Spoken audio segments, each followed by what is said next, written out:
What up, Cameron? What up? Hey, Dr. John. You've been such a blessing to me. I'm really grateful to talk to you. You're so kind. You are just a blessing to me. So thank you for saying something nice. I need that every once in a while. What's up? Me too. My question is, what is the right amount of time engaging in play with my kids, and is saying no to them harmful to our relationship?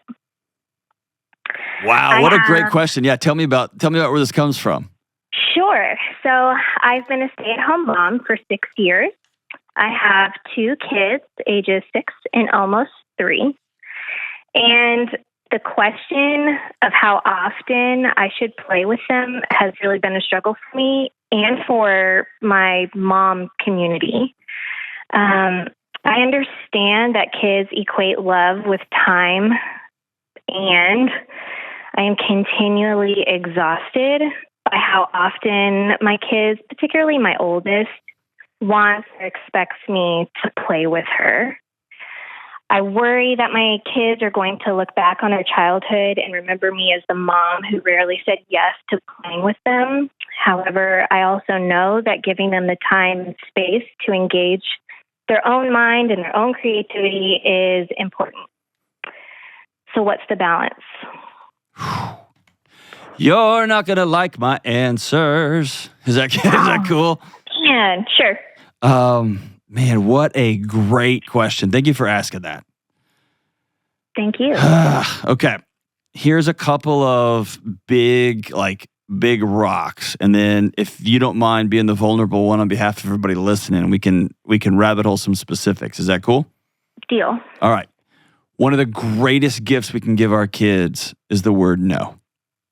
Mm-hmm. Boundaries. That's big rock number 1.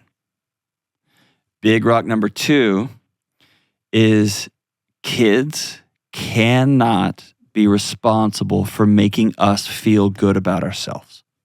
Mm-hmm. They cannot carry that weight. It's too heavy. And I think that's at the heart of this question across all moms, all dads, everybody wrestling with this, which is, am I playing enough? Am I saying no enough? Am I having enough boundaries? Am I checking my phone too much? All of this goes back to looking at a 7-year-old saying, am I doing this right? Am I doing this right? Am I okay? Mm-hmm. And a 7-year-old cannot carry that weight.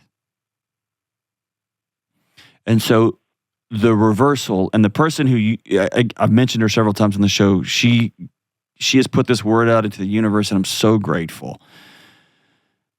Take away the love equals time, because I don't think that's fully accurate. Okay.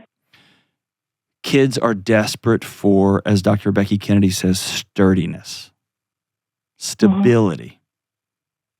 I would much rather a dad get home from work and spend a laser beam of 30 minutes with their kid than a hour or 2 hours or 4 hours on a Saturday. Sure. You get what I'm saying? Yes. I'd rather a mom spend 45 minutes of laser intense focus, like in play therapy they call it non-directive. I'm just going to follow my kid, and then the tiger ate the dinosaur. Yeah, the tiger ate that dinosaur, and then I'm just going to repeat what the kid said. Like, I'm going to be lasered in on this kid. I'd rather 45 minutes of that than 6 hours at a park, but I'm mostly staring at my phone. Sure. Right? It's about that sturdiness. The kids will remember in their nervous system, no, my mom was anchored in. I could swing off of her on the longest rope possible and she wouldn't budge. Mm-hmm. And my mom modeled for me what to do when she gets tired. My mom modeled for me what running a household as a stay-at-home mom actually looks like. My mom did not function as a giant 32-year-old toy for me. Right. And so I love the conversation outside of the engagement. I'd love for you to make some rules for yourself about what technology usage and phone usage and where do you interact with other grown adult women? Mm-hmm. And where do you and your husband sit down and say, here's what I need in this particular season when it comes to managing the household? Mm-hmm. Not just assuming new roles and new roles and new roles and new responsibilities and. Let's make that a regular conversation. I'd love for your kids to witness, hey, let me can I tell you how this plays out in real life? Yes. So for all of my son's childhood, I tried to make it a point that he saw that my wife was number one. Mm-hmm. So I'd walk in and he'd come running to the door and I'd say, hey, buddy. And I'd pat him on the back, but I would head to my wife and I'd hug my wife. Even when we didn't like each other, I'd hug my wife. Mm-hmm. And then I'd drop my bag and pick up my kid. I just wanted him to see she's first. And it felt weird because there's nothing more awesome than me getting home from work and having a young kid run to the door. It's the greatest thing in the planet, right? Sure. But I need him to know at a very early age, there's a hierarchy here, and this house does not revolve around you. Yes. Okay?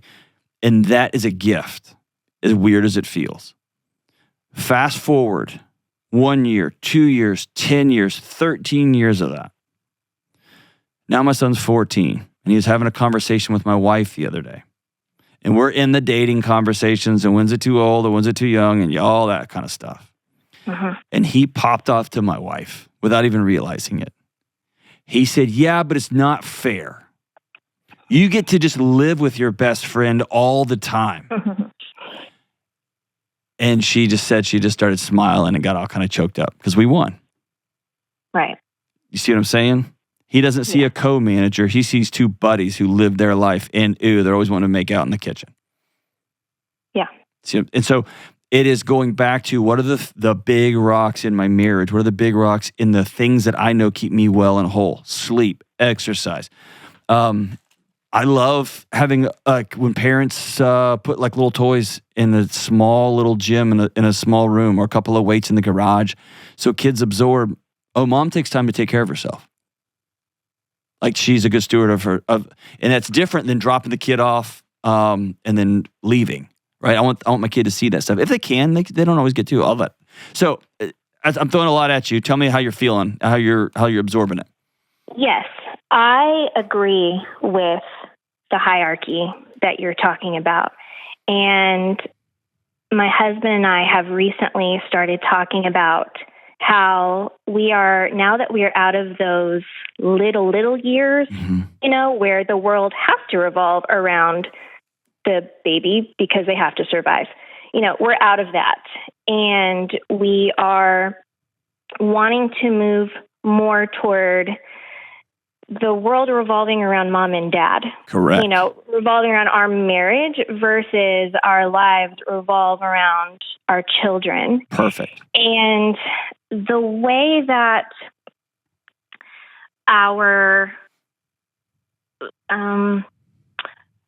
the differences in how I interact with my kids and my husband interacts with the kids is, I'm with them almost 24/7. Right. It's part of the job, right? My husband, he's a coach.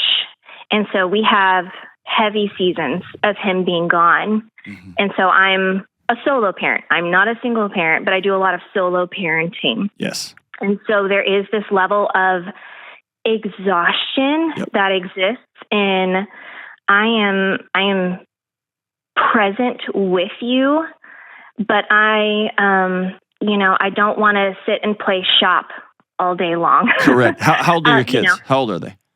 6 and almost 3. Okay. 3 is going to be a little bit tougher, but the 6-year-old can see what a clock is. And when the big number gets on 11, then mommy will play with you. We have to play anything you want for 30 minutes.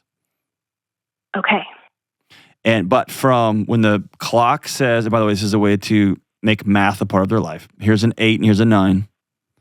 When the clock gets on a 9, till the clock gets on a 9 till the clock gets on a 10, here are 3 things. Here are the puzzles. Here are the thises. Here is the coloring.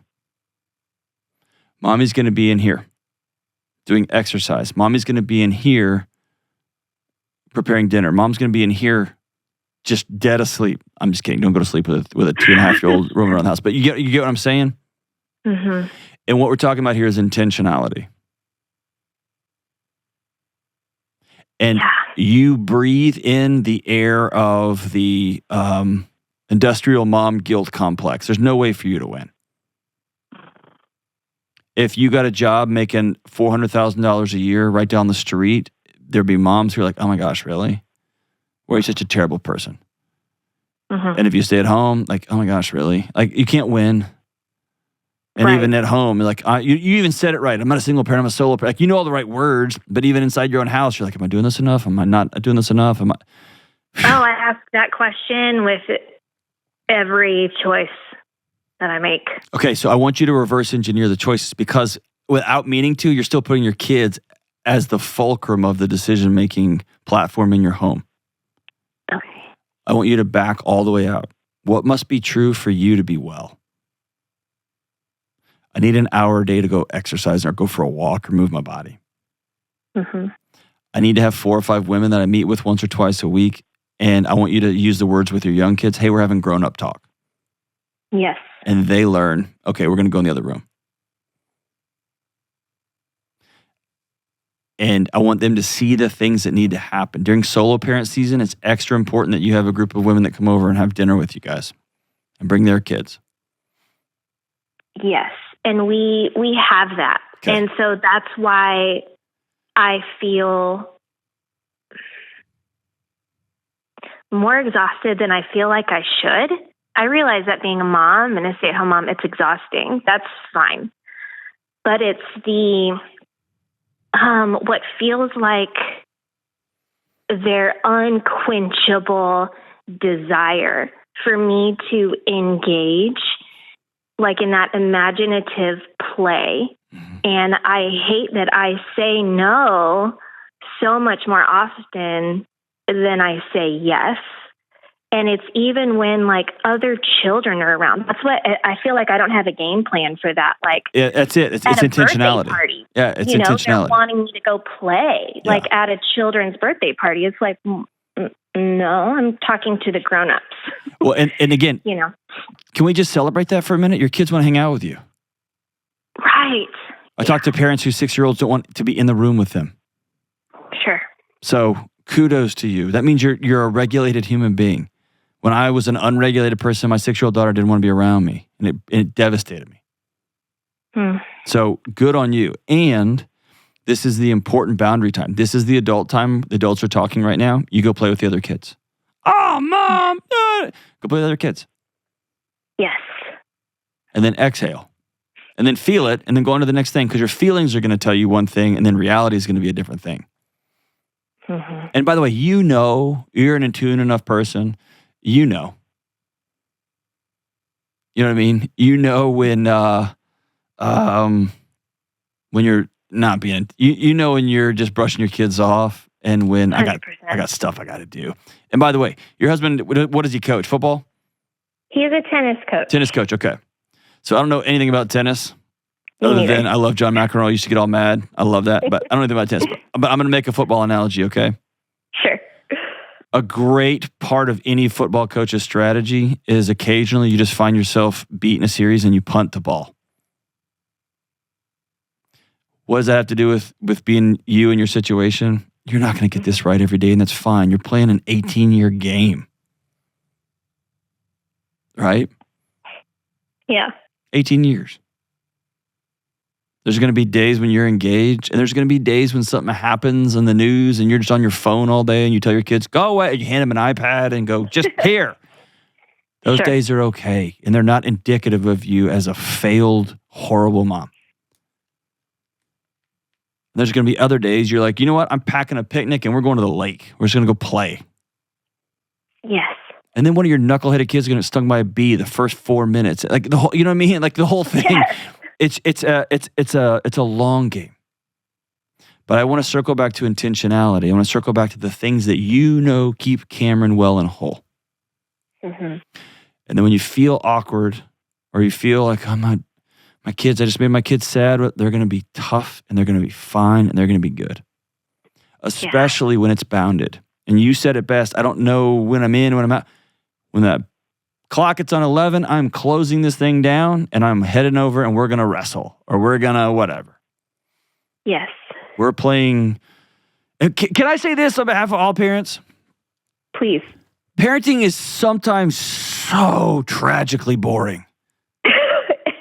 I tell my husband I am both over and understimulated, both at the same time. Yes. And it's like you're drinking and so doing hard. Coke at the same, your body is like, I don't know what to do.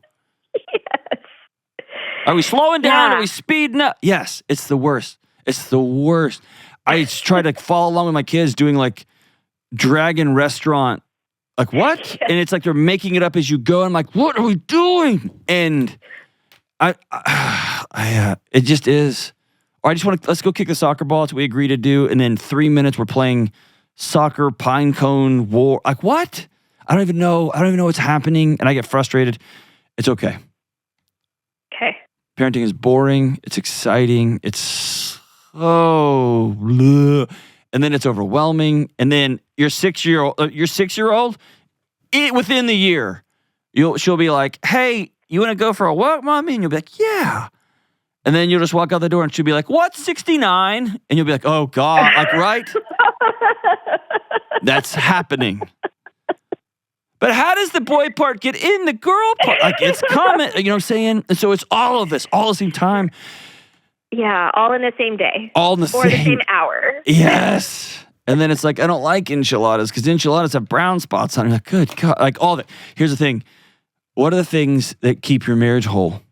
What are the things that keep you well and whole? And what are the things that keep your kids well and whole? And I think we have missed the boat. Either it's forget the kids, it's all about me and my whateverness. And I think that's nonsense. Yeah. When two people create a child, then they are choosing to put the child ahead of them. Right. And putting a child ahead does not mean sacrificing the air that I breathe and suffocating myself and drowning myself. It means, well, crap, I'm going to get up an hour early so I can exercise, so I can show up. Mm-hmm. I'm going to tell my kids no because I got stuff I got to do. I got to tell my kids no because I got stuff I want to do. And having wants is okay as an adult.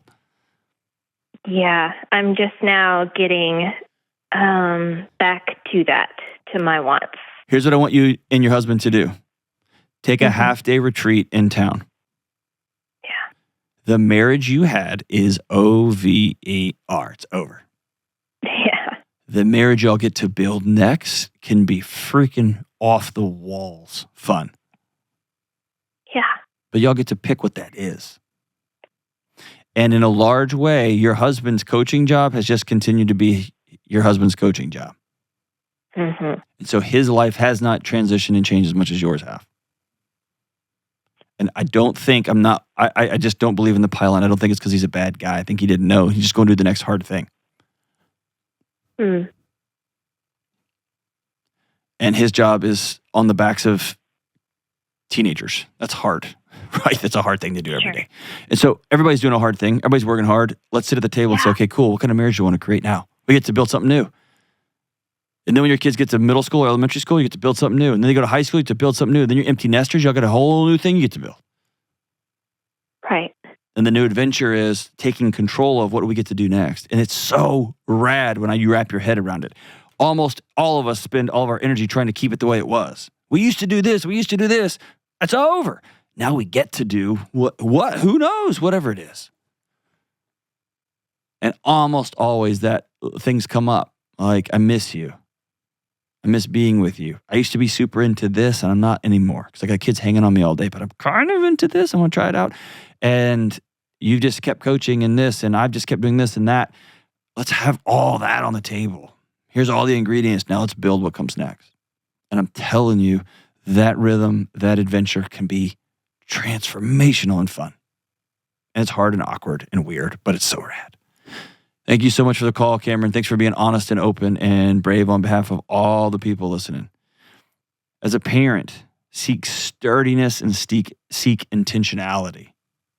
Seek focus. Not just endless amounts of a grown-up play toy for little kids. It's a recipe to burn everybody to the ground. You're awesome, Cameron.